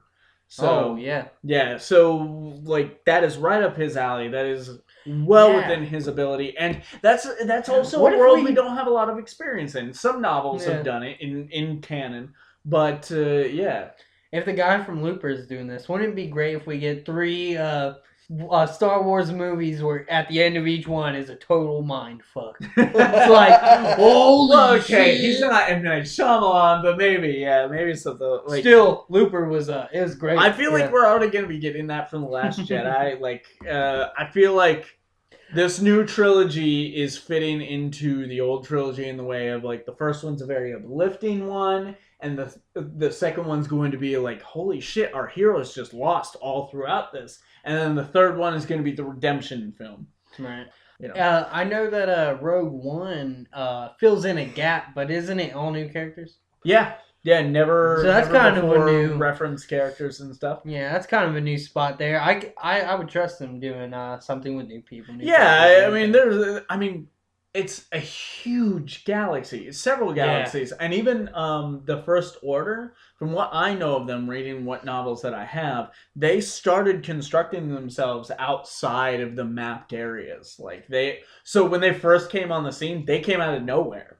Almost literally out of the remnants of the Empire. If they're gonna do a whole new thing with all new characters, completely separated from this franchise that we've all grown with, I'm down for it. I want to know. Yeah. If they get entirely away from almost the Force, even stuff like that, like a group of scavengers, or something. And Rogue One only ever had the Force mentioned in name. You can do that. Use the Force, like a little trickle of some of the other movies and mythology to it.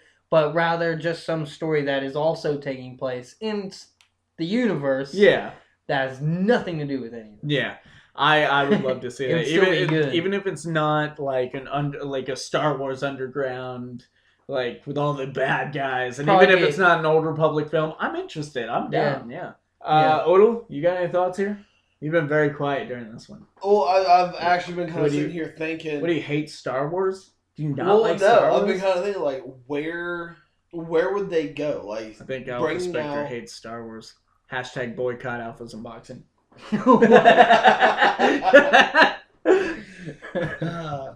No, honestly, like it depends on the timeline where they're wanting to take things. Like, is he wanting to write this stuff after this trilogy's over with? Yeah, and that is a big question mark right now. Like, where's the timeline going to take place? Like, are we going to get stuff that like the timeline is before like the episodes 1, 2, and 3? I don't think it matters. We could still get a movie where it doesn't.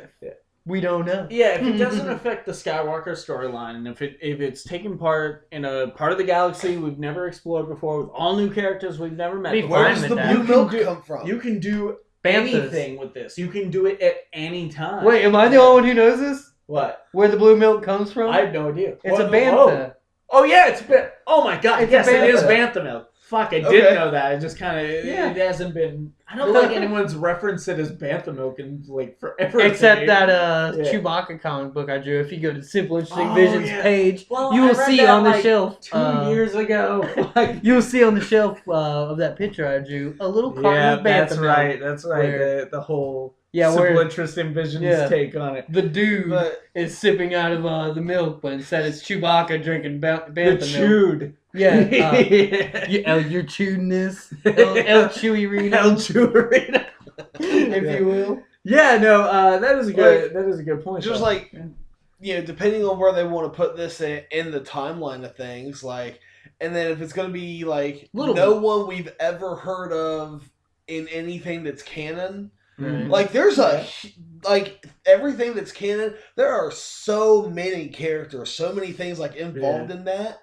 But it's like even just with what we have now, since they hit the slate when they first bought it, and they were like, look, it's the movies, the TV shows, and Star Wars: The Old Republic MMO. That's it. Yeah. And then they started building out of that. Even that, like, we still have such a variety of things. I'm sure we'll get a timestamp, though, at least from an item. Eventually. A locale. Yeah, one of those sure things. we will. We'll get it in the advertising, man. Like, that leaves so much on the slate. Like, the settlements that, like, Anakin and, like, Skywalker and, like, all this stuff, like, the people that moved into this area. And, like...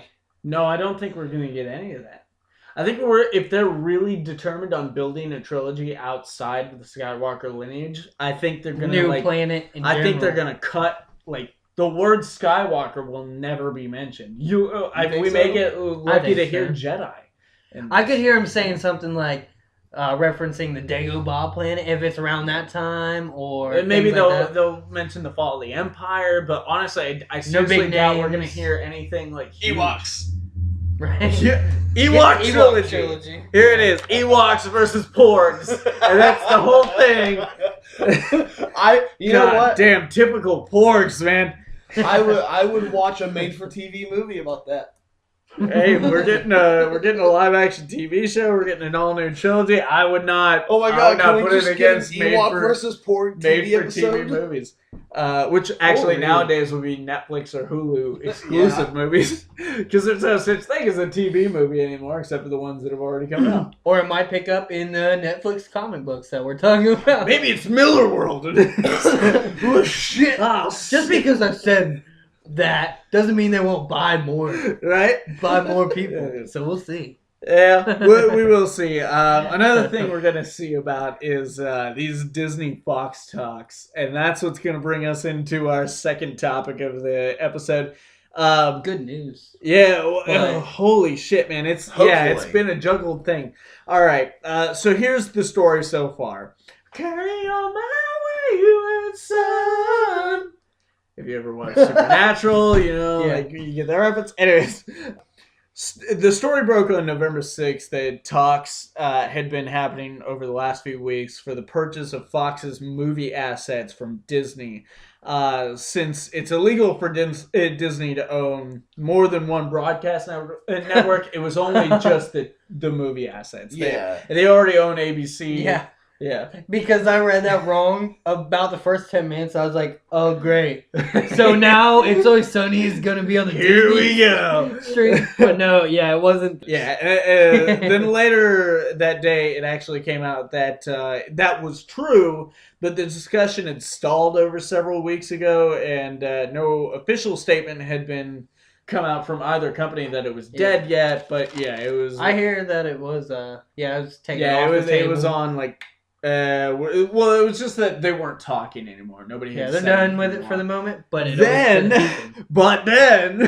on the 10th, CNBC reported that pencils aren't down, and I quote, "Pencils aren't down," which means they're still talking. And because Sony and Disney's deal went through for Spider-Man went through this like very similar news cycle, I would say it's still a thing. Like I would say it's still a very good chance, and it's Disney we're talking about. If anyone's who doesn't want that Disney they're money? like the Barney Stinson of the entertainment world. Like they always get the yes. So here's what I want to talk about out of this. Like I mean, we can speculate all day, but if this goes down, if they get the yes, what are your big anticipations from this? Like, what do you want to see the most come out of this? Because Fox has Fantastic Four and the X-Men franchise. Yeah, so they have the movie rights over all of that. Those are the things I read about. Yeah, X-Men being brought over. We'll also be getting, if it does happen, we would be getting the theatrical Star Wars release would be moved to Lucasfilm. Right. Fox and CBS. I want to say Fox CBS has has the rights to the original theatrical releases. Yeah, so that'd be on. Since Lucasfilm. Disney bought Fox, it has been a thing where they've wanted to release the original theatrical versions cleaned up and put out on Blu-ray. Because I've said a million times I have the Blu-ray versions of the remastered versions. Yeah, and they look like. Polished wise, they look like a brand new movie. They look gorgeous. So seeing the original theatrical release polished up like that would be amazing. I want that so bad. That's one of the little tidbits I read that surprised me. I was like, oh. Yeah, and you know that they're going to re-release them in time theaters. Because they re-release those in theaters all cleaned up and shit. They're going to make so much fucking money. Yeah, that's so true. much fucking money. With X-Men, Wolverine and Wolverine joining Deadpool and Deadpool movies, which honestly is the only thing I could see them keeping canon. Now is the only time that they could do some of those film things though. So it's like they better decide. The X-Men films as they are, regardless of whether the continuity is a mess, like it just doesn't plug in well. So I could see them rebooting the X-Men franchise, like starting from an X-Men movie number 1. But Deadpool, however, I could easily see that plugging in to what we have, and so that would give us a great opportunity to have Deadpool, because Deadpool or Magneto was an Avenger in recent years. Oh yeah, he was an Avenger. My thing is that Hugh Jackman said he would return to the role of Wolverine if he got to play with the Avengers.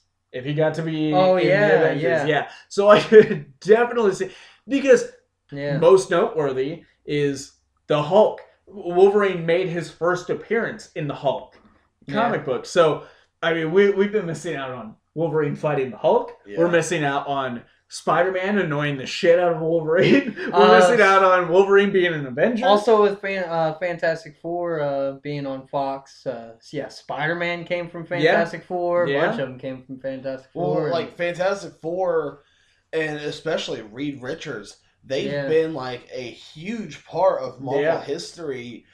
And unfortunately, because of all of the movie rights bullshit, They found a way to just do without them. Like, Yeah. right. like we need to literally- create a universe in which they And never it's existed. It's gonna be kind of weird for like if they get this and they do the Fantastic Four movie. It's gonna be kind of weird for the Fantastic Four to be the new kids on the block. But it could work if anyone can do it. Disney can. It's Kevin Feige and the Disney and Marvel Studios and all that. And if they fail, if an MCU Fantastic Four movie is a piece of crap, then we can't do it. Just give up on it forever. It can't be done. One last shot. Yeah. MCU can do it. MCU is the only ones who have a chance at making that right. Even if the Fantastic Four isn't, very, very interesting to your, liking, they would still be like expandable or expendable Well, I'm not, and worthwhile to have for stories like Skrull. yeah. like the Skrull well, invasion. they're Well, moving ahead with that regardless. Like I mean- that's already a part of like the MCU's next plans. Oh, and it is? shit. Yeah, World Skrulls War are Hulk. already happening. Like, World War Hulk. Like Hey. Reed Richards played a key part in the reason that happened. Yeah, that's what I but, thought. Like, so they're like you said, they're moving ahead They without. could have them and have them be expendable at least. Be like, they started this. I think they're just gonna have to take Fantastic Four in a whole new direction if they Mhm. decide to go that route and see what they can do with them. Now the one time we saw that before was Fan Four Stick, and Oh, it yeah. was just god fucking awful. I'm not watching that movie. I've seen it.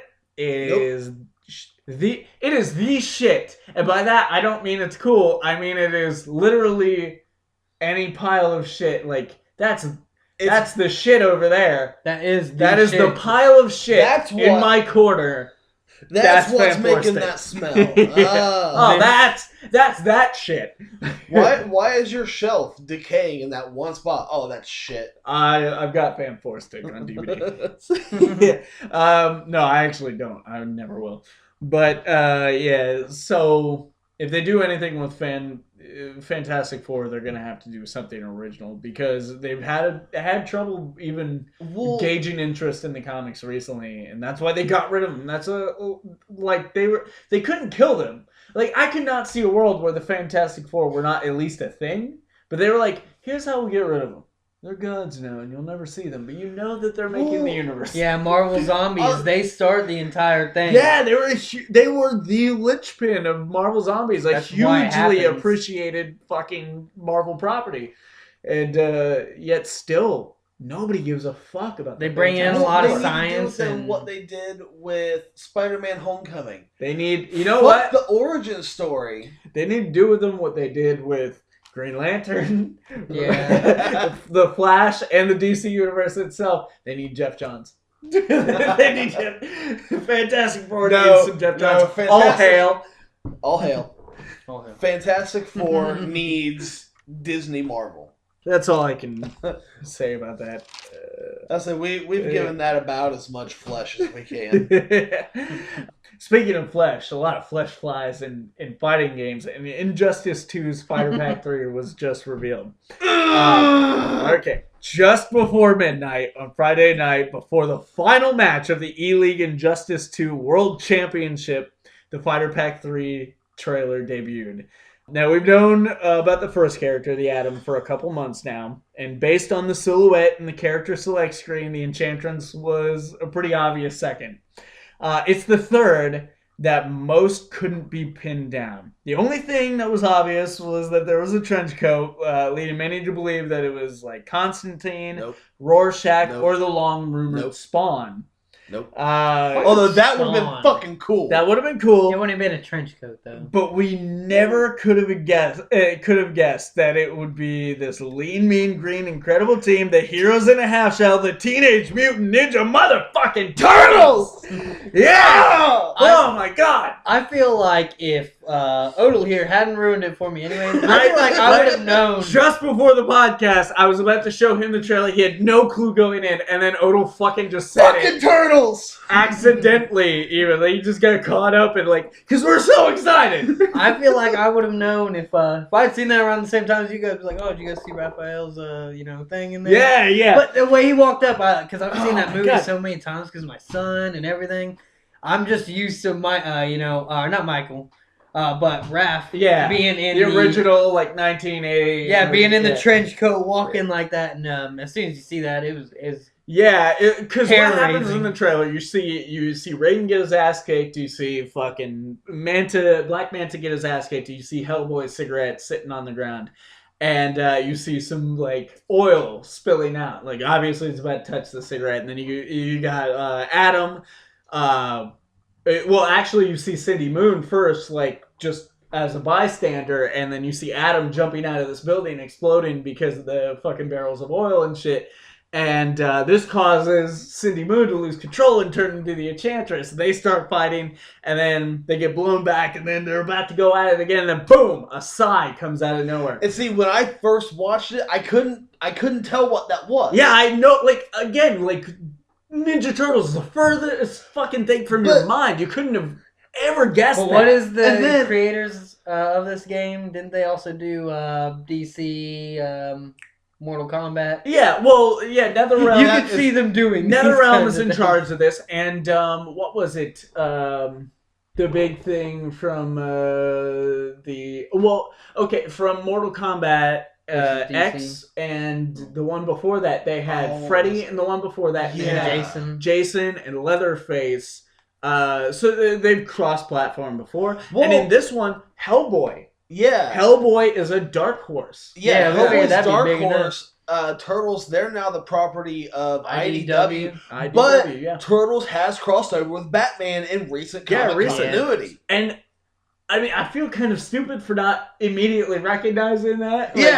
Because I'm like, IDW has been doing a lot of stuff with the DC Star Trek. Yeah, they cross over a lot. I'm surprised that we don't have fucking Spock in here. I have no idea if I would have known that was actually Raphael if I had the events that took place before this. Well, yeah. But I don't know. I've just been so in tune with the Turtles like the past couple years of my life because of my son. I feel like as soon as I would have seen that weapon, and then this, but none of us got it from the side. We were all lost at the side. Like, who the fuck is this? Well, because my initial thought, like, when the guy started walking up, like, I couldn't, because I watched it, like, right as I woke up. You didn't notice how thick he was. I didn't notice how thick he was. He was walking. I'm like, oh, it's fucking Rorschach. That's cool. And I was really hoping for Rorschach. I like this better, honestly. I like this better. Yes. But I was hoping for Rorschach because I really didn't want Constantine. I was like, well, I can't say I didn't want him. If we got him, okay. Anticlimactic. Yeah, it would have been way anticlimactic.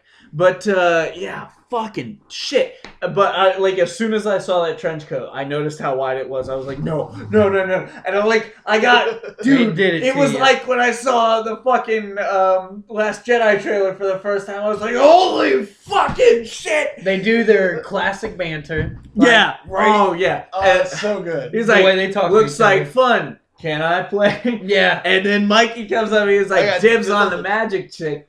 Yeah. And then Leo comes in and he's like, we fight as a team. And then it ends on a classic TMNT pose. Yes. Like them up in the air with their weapons. Yeah. The same thing they've done in almost every intro to every incarnation of their show. Now, here's my question. It's great. How do you think the playstyle is going to be? Yes, that is a great point. I think it's going to evolve a lot since Turtles in Time. Well, it's going to be great. Ed Boon, who is pretty much like the guy over top of all of this shit. Like a while back, he said he was like, with Fighter Pack 3, like the special character is going to be something that has never been done in a fighting game before. So I don't think it's my first thought was, okay, you're gonna get skins for each of them. But then I started thinking, I was like, well, each one of them has their own kind of fighting style. You probably each get one of them has different weapons. Metalhead maybe from like a Donnie skin. I would love that. That'd be cool. That would be awesome. But because Donnie made him. Because we didn't know. Yeah, we didn't know about the Black Lightning skin before Raiden came out. When Raiden got released, he came with a Black Lightning skin. So now we've got two DC characters right there, similar powers and shit. Yeah. So so that would be really cool. And if I don't see some, like, here's the kind of special moves I see from them with Michelangelo. I don't even want to think about fucking Michelangelo. I better see some pizza and skateboard moves. Oh yeah, there's gonna be a skateboard involved. Skateboard. Okay, and then Donatello's gonna have some sort of tech. Yeah. Raphael's gonna have some sort of rage. And who am I leaving now? Leo. He's just gonna slice him up. He's gonna be badass. Yeah. He's gonna be a badass. Now here's what I'm thinking is gonna happen. Okay, like all of the different characters, they have like a couple of stances they can go into. So I think that's what we're gonna get here is like each turtle's gonna be a different stance. You're gonna have like a different set of special combo moves with each turtle because the weapons change.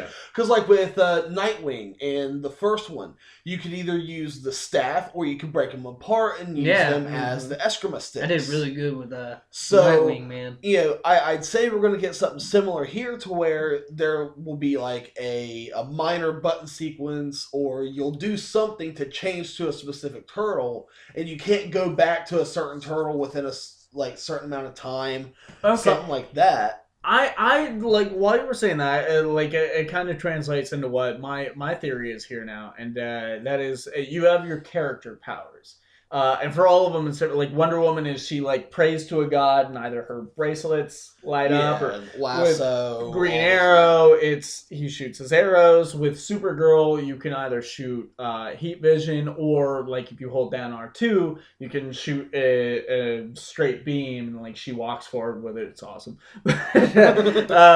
So I'm thinking maybe because with Green Arrow and I also think Deadshot, you can change the type of arrows and type of bullets that you're using. Yeah. Oh, wow. If you do a specific sequence for that character power. So I'm thinking maybe you can switch out the character. Yeah. And then they take on a whole new type of moveset. Yeah, so like forward circle will switch to Leo, up circle will switch to like Donnie. Yeah. But something like that. That way they at least can all fit on that board probably. Yeah. But they're going to have to be somewhere. If they do not have the only way they can do the super move, the finishing move, is if they do one for each individual character or one super move where no matter which one you are at the time, all the characters come in and join. I know exactly what they're going to do. They're going to hit him with the turtle van. It's going to knock him up in the air. Each turtle's going to come in, get a hit on him, and then they're going to drop to the ground in a daze, and then they're going to do the 4 shells back to back. Oh, nice. Nope.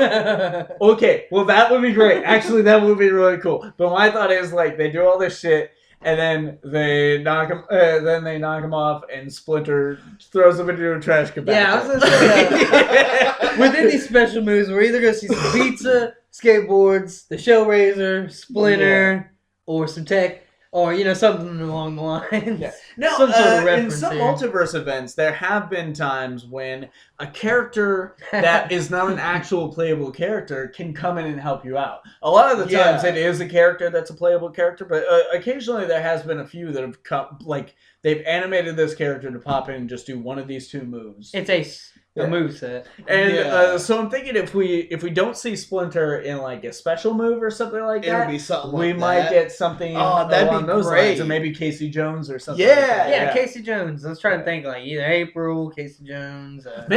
Probably won't see any foot ninjas. What if Donnie, like, what if one of their skins is Casey Jones? Because Donnie's supposed to have, I don't know. I don't think, honestly, I don't think they'll do any skins for the turtles. Well, if they listen to this, they better do the Donnie Metalhead, man. Well, that'd be because cool. If it works the way that I'm thinking with the character power, where you switch out the characters, like the skin wouldn't make any sense. Like when you bring in, they would have to do like full blown outfits, so they would have to do like the turtles in time with like the samurai guard for all 4 or the new movies and stuff, like the Michael Bay versions or something. Yeah, and trench coats. Can we talk about what these guys look like? Because they look a lot like a cross between the I said 1980 before, but it was 1990 the first movie came out. 92? No, it was 90. 90? It was 1990. Yeah, definitely that era. Was 92. Yeah, 92.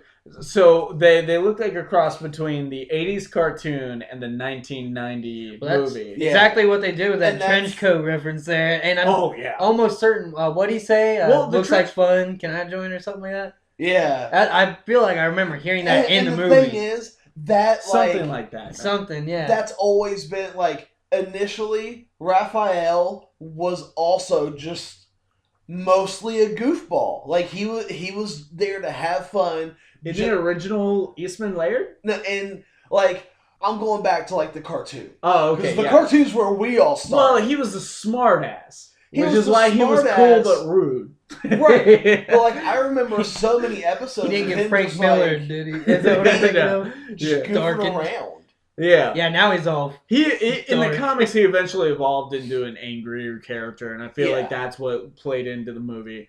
But yeah, there's so He's god, been there's Frank Millard. so much potential for this, and again, it's like Ed Boon said, it's something we've never seen in a fighting game before. We've got 4 characters fighting as one, and wow, and get this, like, we're not getting the Atom until like I want to say January or February.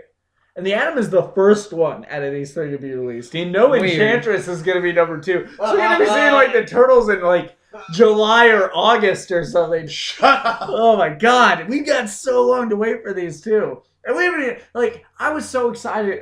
I feel like they should have waited until after Hellboy came out. Because I was so excited to play with Hellboy and I don't give a fuck. I care more about the Atom than like Enchantress and Hellboy. But like, after the Atom, it's just going to be a wait till the Turtles. Yeah. Yeah. Yeah, if I had it, I'd be getting Hellboy and Turtles probably. Oh, yeah. Well, Yeah, I bought the Ultimate Edition, so it comes with all the Same. DLC and Yeah. shit. Like, so I got everything coming down. I love the pipeline. Hellboy movies. Those were good. Yeah, they're You fun. Ron love Perlman. the comics, man.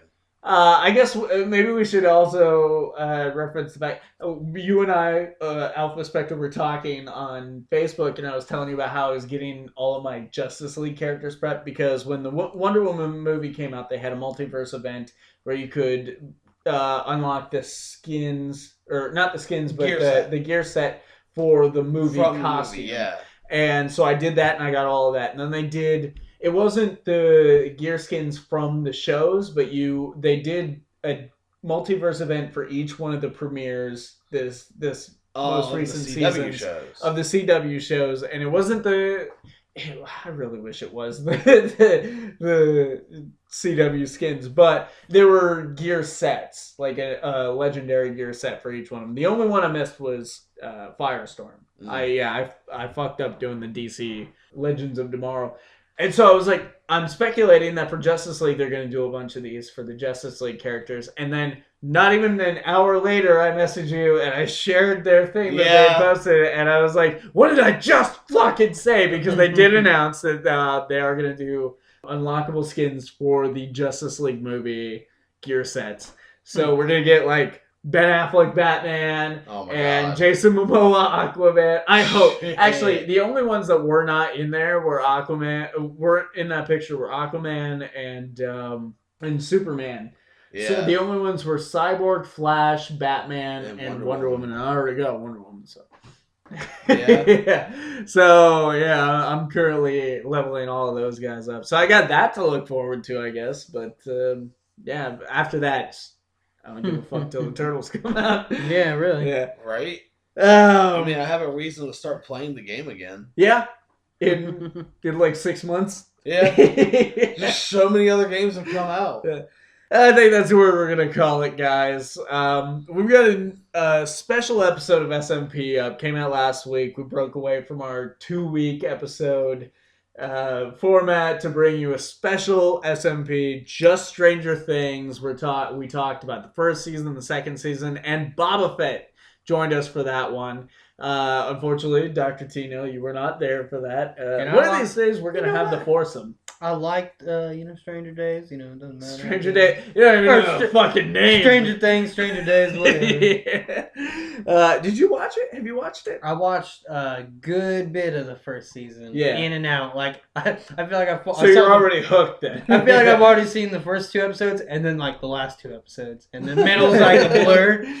What I saw for the second season coming out was the Evil Dead poster reference that they did. Actually, no, that's from season 1. Was it a season 1? Yeah, season poster? 1. The Evil Dead posters in season 1. Anyways, you can listen to the episode.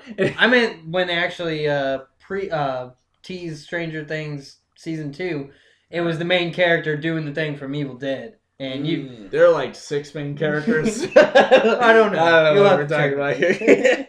Anyways, we did a special episode, so check that out. The new Alpha's unboxing is up on YouTube. Episode 2 should be up by now.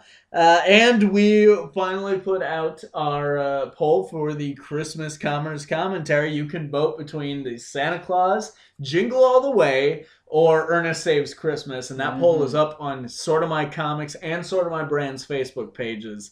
And we're going to do the announcement for the winner on November 18th. So you got a little under a week for that, this coming Saturday. As always, guys, wherever you are, like this, follow us, comment, get in on the conversation. Let us know if we didn't bring up something that you're thinking about. Bring it up. We'll respond. We'll respond in kind. And I'm always messaging these guys, so if I want to get their opinion on it as well, like before I respond to you, I'll get their opinion. We'll all respond to you. So get in on the conversation. Let us know what you think. And let us know what you think of the show. Did you hate something we did? Did you love something we did? Do you think we need to change something? Do you hate our stupid fucking voices? Well, sure, they probably do. Yeah, do you want to bone us all hard or anything like that? Like, come on down to the Sort of My Podcast. Howard Stern Radio, man. Come on down, show us your tits. We'll give you $10.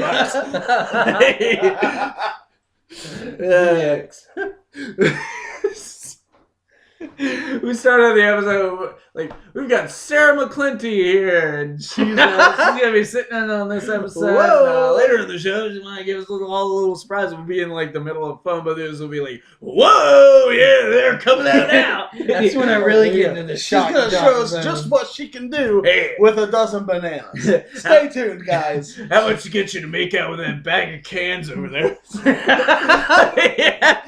I dare you to shove a rolled up Marvel comic straight up there. I'll see that on the podcast. No, we do not treat our comic books like that anymore. Well, if it's an X-Men, there are those to spare. Okay, fine. Yeah. We're doing a Howard Stern X-Men #1 podcast. With the 1993 X-Men #1. 93, 94, it was so early. No, one of those X-Force #1. There you go. There was so still much in the of that. poly bag. She's like, which one do you want? Oh, choose any of those X-Men. Poly bag for her protection. Alright, guys. My name is Vincent Herman Vin the Human. James Odle, Alpha Spectre. Travis Herman, Dr. T. Neal. And roll that safe sex outro music.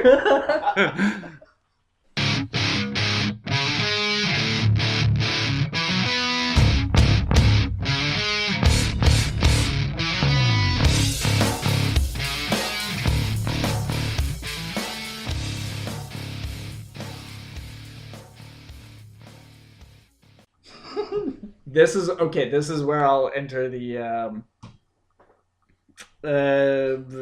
theme song. It's time for the news, the phone booth news. It'll be that fast. I'm going to speed it up that fast. That's got it. That's got God for you. That's got right. I tell you what.